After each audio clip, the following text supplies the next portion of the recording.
بسم اللہ الرحمن الرحیم۔ السلام علیکم معزز ناظرین، رحمتوں اور برکتوں کا مہینہ رمضان شروع ہو چکا ہے۔ سمیٹ لیں جتنی برکتیں اور نعمتیں سمیٹ سکتے ہیں۔ اللہ تعالیٰ فرماتا ہے، مانگ میرے بندے تجھے کیا چاہیے۔ جو بھی شخص رمضان کا پہلا روزہ افطار کرنے سے پہلے ایک بار یہ سورت پڑھے گا تو اللہ اس بندے کی ہر خواہش پوری فرما دیں گے۔ جب رمضان المبارک کے دن قریب آتے تو رحمت الہی کے اشتیاق میں حضور نبی کریم صلی اللہ علیہ وآلہ وسلم کی تڑپ بڑھ جاتی۔ رمضان کے 2 ماہ بیشتر رجب سے آپ صلی اللہ علیہ وآلہ وسلم کے ہاں رمضان کا تذکرہ شروع ہو جاتا۔ جیسا کہ ایک روایت کے مطابق حضور نبی کریم صلی اللہ علیہ وآلہ وسلم رجب کے مہینے میں یہ دعا مانگا کرتے تھے کہ اے اللہ، ہمیں رجب اور شعبان میں برکتیں عطا فرما اور ہمیں ماہ رمضان نصیب فرما۔ جب رسول پاک صلی اللہ علیہ وآلہ وسلم شعبان کے مہینے میں داخل ہوتے تو یہ شوق مزید بڑھ جاتا اور آپ صلی اللہ علیہ وآلہ وسلم شب و روز گویا رمضان جیسا رنگ اختیار کر لیتے۔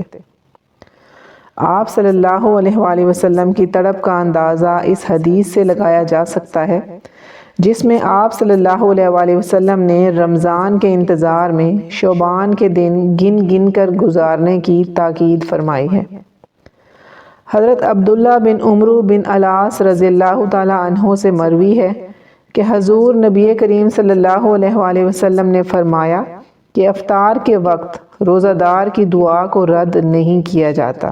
یہ قرآن پاک کی وہ صورت ہے کہ جب کوئی بندہ پڑھتا ہے تو اللہ تعالیٰ اس کی ایک ایک آیت کے بدلے فوراً جواب دیتے ہیں۔ اس کے ساتھ یہ بھی ارشاد ہوا کہ میرے بندے کو وہ چیز ملے گی جو اس نے مانگی۔ جب بندہ یہ سورہ مکمل کرتا ہے تو پھر اللہ کہتا ہے، سب میرے بندے کے لیے ہے، اس کو وہ چیز ملے گی جو اس نے مانگی۔ یہ چھوٹی سی اور بہت ہی آسان صورت ہے، آپ اس کو افطاری کے وقت لازمی پڑھیں۔ اللہ تعالیٰ بہت زیادہ خوش اور راضی ہوگا۔ تو جب اللہ راضی ہوتا ہے تو دنیا کی جو چیز مانگیں گے، جو کامیابی مانگیں گے، انشاءاللہ ضرور ملے گی۔ آپ کی ہر دعا ضرور قبول ہوگی۔